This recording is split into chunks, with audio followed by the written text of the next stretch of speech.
Hola clase. Today we're going to see how to make a network diagram.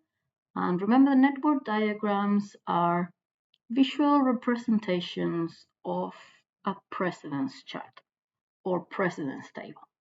So you're going to want to have the same information in the table and in your graph. Now, because of that, you need to know how to create a precedence chart and more specifically how to read it properly so you can translate that information. Now on the how to, you're always going to start with what we call a source node, which is our start. And if you can, put it as if you read it left to right. Then the tasks are the nodes, and you're going to follow that reading from left to right.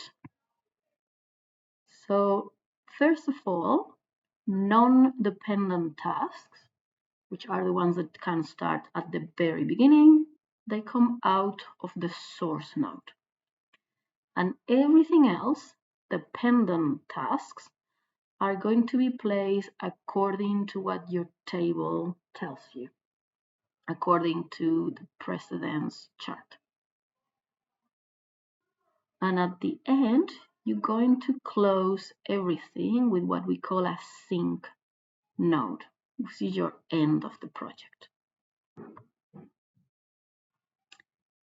Now I've got an example here. We don't know which project this is. We don't have any context. We're just going to start. And we mark it, that's my source node. And now I'm going to find the tasks that don't depend on anything else. And they mark by those slashes there. They're going to come out of this node, out of the start. So remember that I've got directions, so I need to put arrows.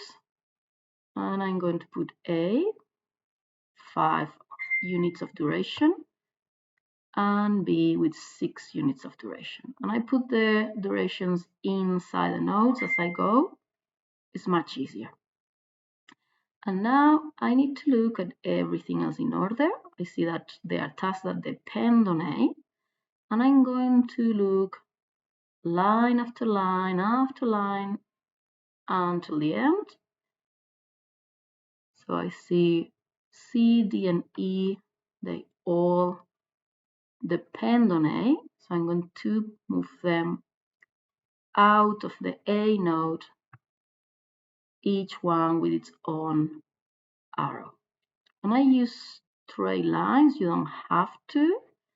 Important thing is that they connect to what they have. Then F depends only on E, so it comes after E with a duration of 4. And now we get to G, this one here, and it depends on 2 tasks. So I'm going to have to create a node,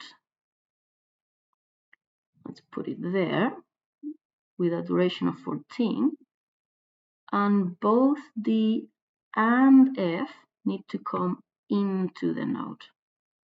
Let's make that arrow a bit easier to read, but this is telling me that I need to have finished both tasks to get on with G. Same is going to happen here with the H, depends on B and on C. So both of them come into it, and I've got an I at the end. That, same deal, depends on both H and G.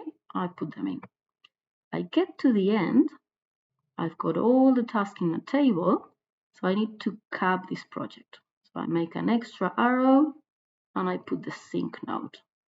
I put the end there, and that caps it nicely.